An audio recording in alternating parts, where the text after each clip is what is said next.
just couldn't comprehend that someone like him could do something so awful. On top of that, who was I going to tell? Certainly not my coaches, who I was afraid of. I also didn't tell my fellow teammates because the times he treated me at the ranch, besides when we were traveling and would get treatments in his room, it happened to be in the same room as all of them.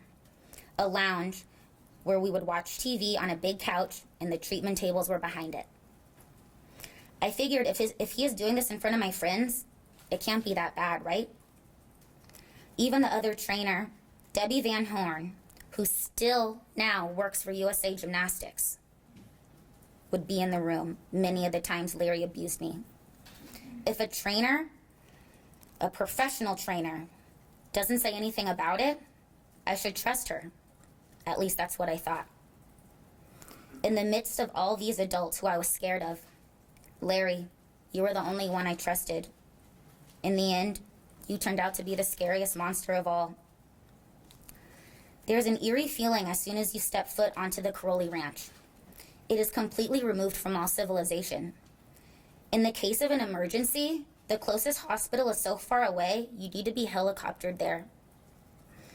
To get to the ranch, you must drive up a dirt road for what seems like an eternity. And the closest civilization is a high-security prison 30 miles away. On top of that, there is no cell service. It's completely isolated, and that's no mistake. That is how the Karolyis wanted it. We lived off the snacks that we had to sneak in our luggage. I eventually spiraled into a very intense and destructive eating disorder for 6 years. I took anywhere from 5 to 15 laxatives without missing a single day for those 6 years, thinking that was the only way to stay skinny enough and therefore be liked by my coaches and the national team staff. Depending on the day, I would have 6 or 7 hour practices 6 days a week, hopefully getting a break if I was doing well enough that day. And I wouldn't eat all day until practice was over. I would even have days where I'd go a whole practice without taking a sip of water until it was over, then gorge myself when I got home. Almost every day I felt like I would faint after each routine. I honestly don't know how I managed not to. Around the age of 15 or 16, I would start getting panic attacks before leaving to go to the ranch. One time, I was so desperate not to go, I thought faking an injury bad enough was the only way out. I was taking a bath when I decided to push the bath mat aside, splash water on the tiles, get on the floor, and bang the back of my head against the tub hard enough to get a bump, so it seemed like I slipped. My parents immediately took me to the hospital because they thought I had a concussion. I was willing to physically hurt myself to get out of the abuse that I received at the ranch. When I attended the next camp, Marta Karolyi approached me and said, "You know what? Kim Zmeskal fell out of the top bunk in the cabins here and she didn't miss practice the next day." She did not say another word to me for the rest of the camp. It makes me so sad to think about how desperate I was at that time. Feeling as if that was the only way I could ensure not having to go to camp.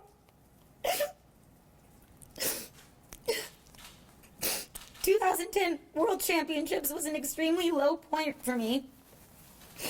I made 2 major errors in my floor routine, which cost us the gold medal. I was immediately shunned by my coaches, Marta, and some of the other staff that traveled with us. I could see the fear in my teammate Rebecca Bross's face, who was up next, because I'm sure she was thinking that if she messed up as well, she'd be in even more trouble than I was about to be in. I wasn't even allowed to give my parents a hug until I flew back home over a week later. My fellow teammates on the trip, who were Rebecca, Allie Raisman, Chelsea Davis, Alicia Sacramone, Mackenzie Caquato, and Bridget Sloan, did what they could to lift my spirits, telling me it was going to be okay.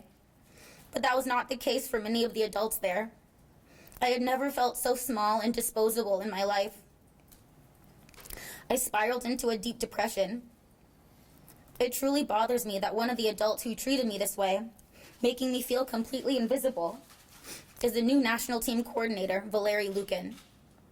It troubles me that he is now in that position, and I hope for the sake of the current and future national team members he has changed. The complete detachment from the outside world, on top of careless and neglectful adults, made the ranch the perfect environment for abusers and molesters to thrive. But thanks to the women who have spoken here, that horrible place has been closed. However, I am hoping that another critical step will be made as well. Last March, I traveled to Washington, D.C. and met with Senator Dianne Feinstein to tell her my story, along with some of my fellow survivors. I then attended the hearing by the Senate Judiciary Committee, which led to the introduction of legislation to require Olympic governing bodies, including USAG, to immediately report sex abuse allegations to local or federal law enforcement agencies. I was shocked to learn that this law did not already exist. It has passed the Senate, but hasn't even come up for a vote in the House of Representatives yet. Today, I asked Speaker Paul Ryan to schedule this for a vote immediately. It's not only about switching to a better location. We must ensure that legal steps are made to prevent anything of this nature and magnitude from happening again. I recently learned that Michigan State received repeated reports beginning in 1998 from numerous girls and women alleging Larry sexually assaulted them. If the right thing was done then, 20 years ago, I should have never met this sad excuse for a man. I was extremely disappointed to find out about this news. I've also learned that from 2014 to 2016, Larry was under criminal investigation for molesting young girls and women. President Simon, you didn't notify USAG. You and Michigan State let him go to the ranch and attend international competitions. There he molested my friends and my teammates. How could you? What's wrong with you? Have you no decency, ma'am? Marta, did you keep Larry around because he was a good doctor? Or did you really keep him around because he let us compete when we were injured and was willing to keep your secrets? Larry, I trusted you. I believed you were a kind person. I believed you were on my side. I thought you cared about me and my well-being. We would joke around, and you'd even listen when I'd tell you how mean my coaches and Marta was. I truly thought you understood. You took complete advantage of my innocence. Your kindness was simply a ploy to molest me every chance you got. I can't even put into words how much I fucking hate you. Your Honor, I stand behind my former teammates and survivors who have asked you to give Larry the maximum possible sentence. No accolade or award is worth enduring abuse. There is another way, a healthy and supportive way to make champions. Thank you.